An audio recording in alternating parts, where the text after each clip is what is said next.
안녕하세요. 나울통 노동 에디션 진행을 맡은 이태인입니다. 에이, 나한테 일어나는 일이겠어? 특별한 케이스겠지. 내가 안다고 달라질까? 노동 문제에 대해서 이런 물음을 갖고 계신다면 저는 감히 이렇게 답하고 싶네요. 네!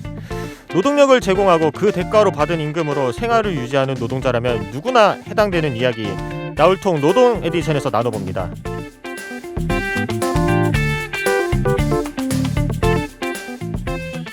오늘부터 시민 참여 방송 나울통이가 새롭게 또 변신합니다. 아니다 싶으면 주저하지 않고 또 다른 시도를 하는 것도 청년이 가진 특권이 아닐까 싶습니다. 이번 나울통 노동 에디션 역시 시청자 미디어 재단의 지원을 받아 울산 CBS에서 제작되는데요. 청취자 여러분께서는 오늘 라디오 잘 들었다라고 생각하실 수 있도록 노력하겠습니다. 광고 듣고 돌아오겠습니다.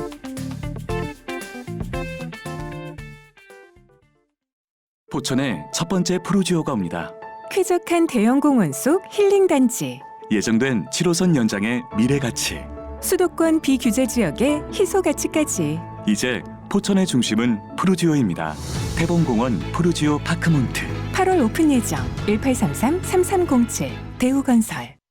모두가 만족하는 아파트 체크포인트. 하나, 유초중고 원스톱 교육환경. 둘, 바로 앞 둘레길 체육공원의 쾌적 자연. 셋, 부산과 울산을 잇는 쾌속교통. 다양한 호재가 어우러진 빛나는 미래가치. 양산 코아루 에듀포레 055-387-1118 한국토지신탁. 울산의 청년들이 노동 키워드로 뭉쳤다. 나울통 노동 에디션. 공동 진행자가 있는데요. 성민주 기자, 자기소개 부탁드립니다. 네, 공동으로 시민 진행을 맡은 시민뉴스 성민주 기자입니다. 울산에서 나고 자라서 울산을 정말 사랑하는데요. 노동 관련 이슈는 울산만의 이야기가 될 수 없죠. 울산 청년의 시각으로 대한민국 노동의 현실을 들여다보려 합니다. 네, 본격적인 이야기 나누기 전에 짧은 고정 코너를 준비해봤는데요. 놓치기 쉬운 노동 관련 뉴스를 간략히 정리해보는 키워드로 챙기는 새 뉴스 시간입니다. 세 가지 키워드로 챙기는 새로운 노동 뉴스. 첫 번째 키워드는 친환경 페인트입니다. 지난해 9월부터 현대중공업 등 조선사 도장작업 노동자들에게 잇따라 발생한 피부 질환의 원인이 회사가 새로 도입한 친환경 도료였던 것으로 고용노동부 조사 결과 확인됐습니다. 현대중공업 등 조선사들은 새 도료를 개발해 사용하면서 화학물질의 피부 과민성 문제를 소홀히 하고 노동자들에게 유해성 교육도 제대로 하지 않은 것으로 나타났는데요. 현대중공업 등 현대계열 조선 3사에서 확인된 피부 질환자만 53명에 달한다고 합니다. 두 번째 키워드는 온열 질환입니다. 지난 3년간 폭염에 따른 노동자의 열사병 등 온열 질환을 산업재해로 인정한 사례 가운데 시내 사업장에서 발생한 경우는 한 건도 없는 것으로 나타났습니다. 시내 사업장도 에어컨 등이 제대로 설치되어 있지 않을 경우 폭염에 취약한 만큼 시내 작업으로 발생한 온열 질환도 적극적으로 산재로 인정해야 한다는 지적이 나옵니다. 세 번째 키워드는 기업 직업훈련 카드입니다. 정부가 직업훈련을 원활하게 진행하기 힘든 중소기업을 대상으로 최대 500만 원 한도의 기업 직업훈련 카드를 발급합니다. 대상은 최근 3년간 훈련 지원금을 받지 않은 상시 근로자 수 30인 이상 중소기업인데요. 위탁 훈련을 원하는 중소기업은 한국산업인력공단 컨설팅을 거쳐 훈련 비용의 10%만 부담하면 엄선된 훈련 과정을 이용할 수 있는데요. 자체 훈련을 진행하는 기업은 공단의 컨설팅 이후 훈련 비용을 지원받을 수 있습니다. 기업 직업훈련 카드는 기업 내의 직업훈련 체계가 정착될 수 있도록 최대 3년간 지원합니다. 지금까지 키워드로 챙기는 새 뉴스였습니다.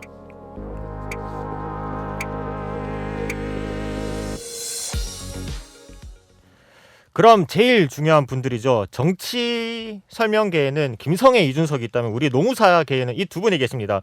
출연자 소개드리겠습니다. 산업재해 전문 이학열 공인노무사, HR 전문 성정은 공인노무사입니다. 반갑습니다. 반갑습니다. 네, 반갑습니다. 근데 HR이 무슨 뜻인가요? 홈런이란 뜻인가요? 홈런은 아니고요. 네, 네. 휴먼 리소스, 인적 자원과 관련된 부분입니다. 네, 알겠습니다. 첫 시간이니만큼 자기소개 부탁드립니다. 네, 안녕하십니까. 울산 출신 청년 노무사 성정훈입니다. 날카로운 시선으로 노동 이슈를 바라보고 청취자분들에게 유익한 정보를 쉽게 전달해 드릴 수 있도록 노력하겠습니다. 많이 굳으셨군요. 네, 이학년 노무사. 안녕하세요. 저는 서울 출신 울산 거주자 이학년 노무사입니다. 이제 근로자 입장에서 때로는 사업주의 시선으로 쟁점들을 꼼꼼히 좀 다뤄보겠습니다. 최대한 쉽게 알려드리도록 하겠습니다. 네, 쉽게 잘 부탁드리도록 하겠습니다.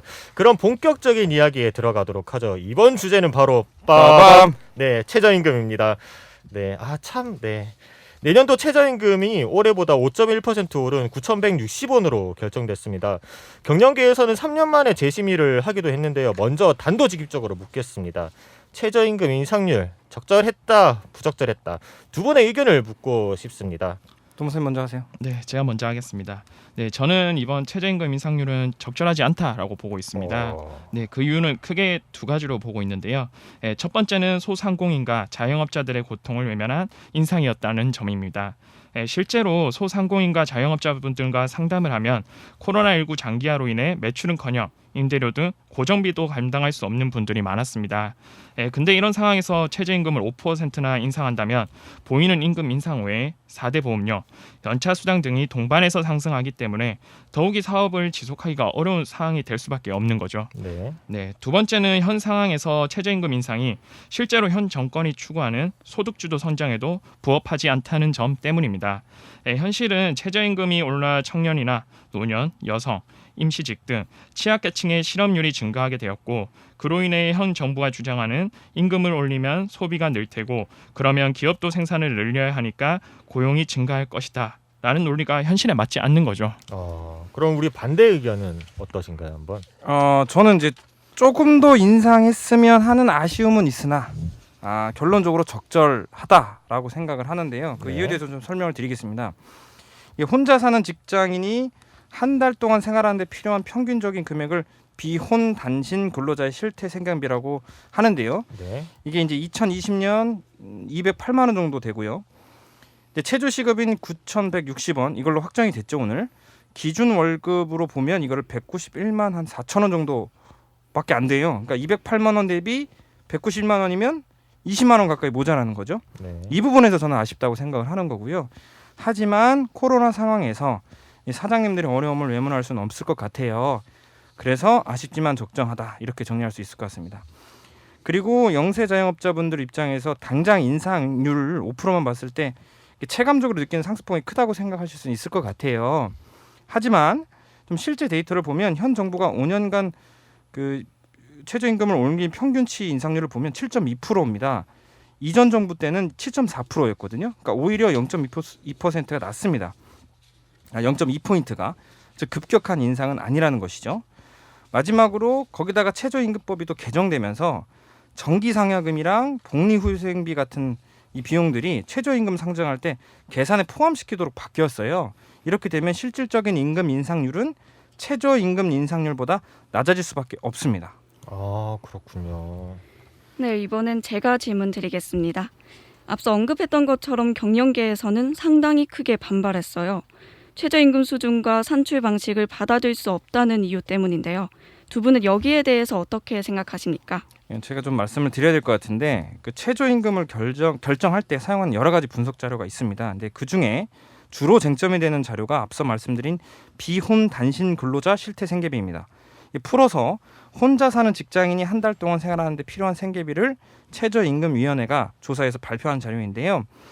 이 자료에서 주요하게 봐야 할 지표가 평균값과 중위값이라는 게 있습니다. 평균값은 비혼 단신 근로자 임금을 다 더해서 그 인원수로 나눈 평균값이라고 쉽게 좀 생각하시면 될 것 같고요. 이 중위값은 이 전체 임금 수준 1등부터 꼴등까지 쭉 일렬로 세워놓고 딱 중간에 순위 있는 임금 수준을 중위값이라고 합니다. 메디안 값이라고 하죠. 결론적으로 2020년 평균값은 208만 원이라고 생각하시면 되고 중위값은 185만 원 정도로 보시면 될 것 같습니다. 네, 여기서 제가 잠시 끼어들면 이게 집단마다 보는 기준이 다를 수밖에 없습니다. 네, 한국경영자총연합회 줄여서 경총이라고 하죠. 앞서 이학렬 노무사님이 말씀해주신 중위값을 근거로 삼고 최저임금 적정 수준은 중위임금의 대비 45%에서 60% 수준으로 보고 있는 게 경총의 입장이고요. 그래서 이제 이런 경총 입장에 따르면 최저임금을 산정할 때 전체 근로자가 아니라 형편이 어려운 근로자를 기준으로 삼아야 한다라는 입장이고요. 계략적으로는 한 140만 원 정도가 적정하다고 보고 있으니까 경총 입장에서는 당연히 현재 최저임금 수준을 받아들일 수 없는 것이죠. 여기서는 이제 노동계는 아까 그 경영계 쪽은 아까 중위값 기준으로 봤잖아요. 네. 이제 노동계는 평균값을 그 산출 근거로 삼습니다. 최저임금이라는 것이 단순히 의식주만을 해결하기 위한 수단이 아니라 인간의 존엄성 측면까지도 고려해야 한다는 입장이기 때문에 전체 비혼 단신 근로자의 평균 임금 수준, 즉 평균값을 산출 근거로 해서 최저임금을 산정을 해야 된다라는 입장인 것 같아요. 그러면 평균값이 208만 원이니까 현재 최저임금 기준 월 급여액이 191만 4,440원은 작다고 볼 수밖에 없는 거죠. 100번 양보해서 특수한 경우를 제외하기 위해 하위 양극단 5%를 뺀 실태 생계비 계산하면 202만 원 정도 되는데 그 기준으로 해도 191만 원은 작다 이렇게 볼 수 있는 거죠. 네, 그럼 어떻게 산출하는 게 맞다고 보시나요? 제 생각은 사회적 합의가 필요한 부분인 것 같아요. 이 부분은 최저 생계비의 의미가 단순히 의식주 해결을 위한 최소한의 비용을 말하는 것인지 아니면 의식주뿐만 아니라 인간으로서의 존엄성 측면까지도 고려한 비용을 말하는 것인지 이거에 대한 이제 합의가 필요한데 저는 헌법 그리고 최저임금법 입법 취지 그다음에 대한민국이 최근에 선진국 반열에 끼어들었잖아요. 끼어들었다? 네, 맞죠. 예. 선진국 반열에 올랐죠. 예. 네. 죄송합니다. 올랐습니다. 네. 그래서 인간으로서의 존엄성 측면까지도 고려해야 한다고 생각을 합니다. 최저임금제를 도입한 선진국들도 대부분 품위 있는 삶을 유지할 만큼 수준으로 보고 있어요. 그렇다면 근로자의 평균적인 임금 수준이나 중위임금 그 사이 어느 정도 수준에서 최저임금이 결정되어야 하는 건 아닌가 그렇게 생각을 하고 있습니다. 저는 좀 생각이 다릅니다. 네, 어떻게 네. 다르시죠? 워딩 그대로 이게 최저임금이지 않습니까? 하한선 개념인 거죠. 즉 평균적 소득이 아니라 적어도 기본적인 수준의 의식주는 해결할 수 있는 정도의 수준으로 하한선을 결정하는 것이 개념적으로 맞다라고 생각을 하고요. 그러니 이제 중임금 대비 45%에서 60% 정도로 보는 것이 적정하다라고 생각합니다. 법이라는 수단을 가지고 강제적으로 비혼 단신 근로자의 평균적인 임금을 최저임금으로 정한다면 하한선을 강제하는 것이 아니라 강제적으로 임금을 인상시키는 거다라고 생각은 하고 있고요. 그래서 이제 현재 최저임금은 저희가 주장하는 중임금의 45%에서 60%를 이미 넘어섰습니다. 중위임금 수준으로 인상이 되었고요. 노동계는 어떻게 생각할지 모르겠으나 경영계 주장보다 노동계가 주장하는 쪽으로 이미 기울어져 있다라고 볼 수 있을 것 같습니다. 네, 그러면 또 추가 질문 바로 드려야 될 것 같은데요. 일각에서는 이번 5.1% 최저임금 인상이 승자 없는 결정이라고 분석하기도 하는데요. 저임금 노동자와 영세 자영업자의 갈등만 유발했다는 분석에 대해서는 어떻게 생각하시는지 우리 이학렬 노무사 먼저 얘기해 주시죠. 저는 이게 저임금 노동자와 영세 자영업자 사이의 갈등보다는 노동계의 경우 정부에 대한 불만이 좀 극대화됐다. 오히려 정부와의 갈등이 더 크지 않나라는 게 더 정확한 해석이 아닐까라고 생각을 하는데요. 네. 코로나 상황에서 영세 자영업자분들의 어려움도 충분히 공감을 하지만 노동계가 반발하는데도 그만한 이유가 있습니다. 애초에 문재인 정권에서 1만 원 최저임금 공약을 했지만 결론적으로 지키지 못했고요. 실제 뚜껑을 열어보니 임기 동안 평균임금 인상률을 따져보면 이전 정권보다 결코 높다고 볼 수가 없습니다. 그러니까 별 차이가 없는 거죠. 거기다가 최저임금을 산정할 때 과거에는 산입하지 않았던 정기상여금이나 복리후생금을 산입하도록 법을 바꾸면서 사실상 실질 임금 인상률은 최저임금 인상률보다 더 떨어질 수밖에 없게 됐어요. 구조적으로. 이 계산을 좀 제가 대충 해봤는데 가령 계산 편의를 위해서 최저임금을 1만 원이라고 가정을 하고 기본급이 200만 원, 정기상여금 50만 원, 복리후생비를 30만 원이라고 가정을 해볼게요. 과거에는 이 기본급만을 기준으로 한 달 평균 근로시간 209시간으로 나누면 그 최저시급 1시간 시급이 1만 원 미만이 돼서 최저임금법 위반이 됩니다. 그러니까 기본급을 결론 209만 원까지 인상을 해야 되는 거죠. 하지만 정기상여금과 복리후생비를 포함시켜버리면 280만 원을 기준으로 최저임금 미단 여부를 판단하게 되고 이걸 200%로 나눴을 때 결과적으로 최저임금법 위반이 아닌 게 되는 거죠. 진짜 참 어렵네요. 들어도 이해가 쉽지 않은데 계속해서 이어가 주시죠. 네, 영세 사업자분들도 최저임금 인상이 무조건 반대라고는 생각은 하지 않으실 것 같습니다. 근데 이제 아까 이학년 노무사님 말씀해 주신 것처럼 이제 영세 사업자분들도 이제 정부에 대한 좀 불만이 이번에 극대화된 게 아닌가 싶습니다. 왜냐하면은 지금 현 상황 보았을 때 영세 자영업자 대부분은 코로나로 인해 매출이 급감했습니다. 지난해만 20조가 감소했으니 올해는 아마 더 처참하지 않을까 보고 있는데요. 울산 지역만 보더라도 지금 임대가 뜰 자리가 아닌데 임대가 붙어 있습니다. 버티다 못해 이제 폐업하신 경우가 많은 것 그렇죠. 같습니다. 네. 이런 상황에서 시급을 이제 8,720원에서 9,160원으로 올리면 209시간 기준 월 급여가 10만 원이나 차이가 납니다. 덩달아 이제 부가적인 4대 보험료 증가하겠죠. 그리고 또 이제 가게를 계속 유지하기 위해 대출을 받은 게 있다면 대출 이자까지 내면서 버티다 못해 이제 손을 넣을 수밖에 없는 현실인 거죠.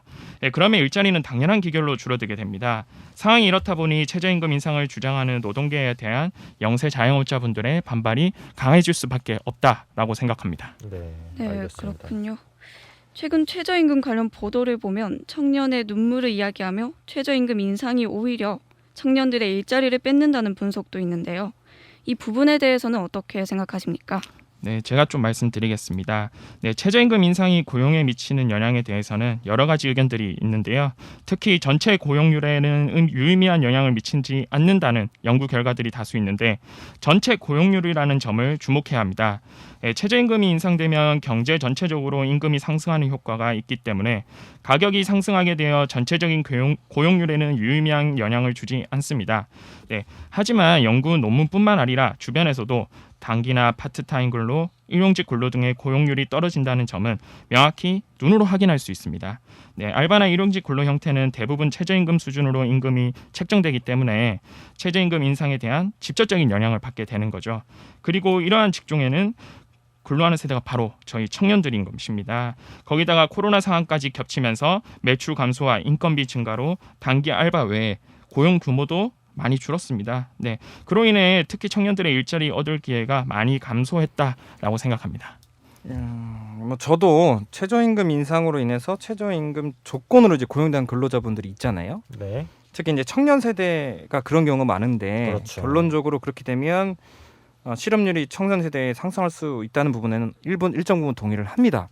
하지만 청년 실업률 상승의 원인을 최저임금 인상으로만 몰아가는 것은 비합리적이지 않을까라고 감히 좀 도전을 해보고요. 네. 이건 또 좀 더 나가서 다분히 정치적인 의도가 있는 주장이 아닐까라는 생각까지도 합니다. 왜냐하면 네네네. 국내외 연구들 제가 좀 공부 좀 했어요. 네. 국내외 연구 결과들에서 확인할 수 있는 것은 최저임금의 인상이 고용에 미치는 영향은 미미하다는 것이고요. 결과론적으로 지금 현재 우리나라의 청년 실업률의 상승은 코로나 시국으로 인한 매출 급감이 주요한 원인이라고 생각을 되는 거지 최저임금을 올렸다고 해서 결론적으로 청년 실업률이 급증했다 이렇게 보는 건 좀 문제가 있다고 생각합니다. 마치 모든 원인을 최저임금 인상이 있다는 식으로 상황을 인식하면 당연히 문제 해결도 실패할 수밖에 없다고 생각을 하고요. 개인적인 생각으로는 최저임금 인상 속도를 조정하되 고용률 변동폭이 큰 직군에 대해서는 지원금의 형태로 그 영향을 감소시키는 방식이 가장 합리적이지 않을까 그렇게 생각을 해봅니다. 네. 그럼 추가적으로 질문 드릴게요. 조금 성급하지만 2023년 최저임금 인상률은 지금보다 더 가팔라져야 한다, 더 완만해야 한다, 아니면 유지해야 한다. 어떤 생각을 가지고 계시나요? 저는 개인적으로 코로나 상황 해결되기 전까지는 가파르게 올리는 건 좀 무리가 있다고 봐요. 완만하게 조정을 좀 거치면서 일자리 안정, 지원 자금 등 지원금 제도를 활용해서 부작용을 최소화시키는 방향으로 완만하게 올리는 게 타당하지 않을까 그렇게 생각을 해봅니다. 네, 저도 비슷한 입장입니다. 장기적인 측면에서는 저임금 근로자 보호를 위해서 인상률은 이제 계속 좀 올라가야 된다라고 생각은 하는데요. 이제 다만 이제 코로나19 등 경제적 변수들이 발생했을 때는 완화하고 경기 회복 시에는 다시 올리는 것이 바람직할 것으로 보이고요. 장기적으로는 업종별로 최저임금을 달리하는 등의 다양한 접근이 필요하다라고 생각합니다. 네, 이제 시간 관계상 어느 정도 마무리를 해야 될 시점이 온 것 같습니다. 우리 총 3분 이제 다 처음으로 이렇게 호흡을 맞춰봤는데 어떠신지 한 번씩 얘기를 해보는 것도 좋을 것 같아요. 우리 2학년 노무사 너무 이제 딱딱한 걸 떠나서 오늘 이 방송이 어땠는지 얘기 나눠주시면 좋을 것 같아요. 일단 저를 제일 먼저 주목해 주셔서 좀 원망스럽고요. 네. 이제 멘트가 준비가 안 되는데 멘트를 뭐 얘기를 해보면 네, 처음이긴 하지만 이 정도면 호흡이 괜찮지 않았나. 네, 그렇게 혼자 자평을 해보겠습니다. 네, 알겠습니다. 그러면 이제 반대로 우리 성민주 기자에게 한번 네. 질문해 보도록 하겠습니다. 저는 20분이 어떻게 흘러간 건지도 모르겠네요. 이태인 진행자와 또 노무사 두 분이 편하게 방송에 임해주셨기 때문에 저도 덕분에 같이 편하게 방송할 수 있었습니다. 네, 감사합니다. 우리 성정훈 HR 우리 전문가께서는 어떠셨나요? 네, 처음 이게 방송이다 보니까 사실 좀 많이 떨렸습니다. 근데 네. 이제 앞에 계신 2학년 노무사님이 너무 잘하셔가지고 네, 좀 자극을 많이 받았고요. 다음번에는 2학년 노무사님보다 더 잘할 수 있도록 하겠습니다. 네, 알겠습니다. 저는 가름하지 않겠습니다. 오늘 노동 에디션 첫 방송인데 한 100회는 만든 것 같은 좀 편안한 느낌이 들기도 하네요. 오늘 노무사님 두 분 출연해 주셔서 너무 감사합니다. 감사합니다. 네, 감사합니다. 시사팩토리 100.3 청취자 여러분, 오늘 2학년 성정훈 노무사 두 분 이야기 어떻게 들으셨나요? 저는 참 이게 어려운 듯 쉬운 듯한 주제구나라고 느꼈습니다. 지금 헤이지의 빗물에게 들으니 지금 나가고 있는데요. 이어서 커피 소년의 포커스 온 미 띄워드리면서 오늘 마무리하겠습니다. 지금까지 진행의 이태인, 성민주, 기술의 강승복, 연출의 김성광이었고요. 시청자 미디어 센터 전예린 주임 화이야라고 우리 악마 김 PD께서 이야기해 주셨습니다. 감사합니다.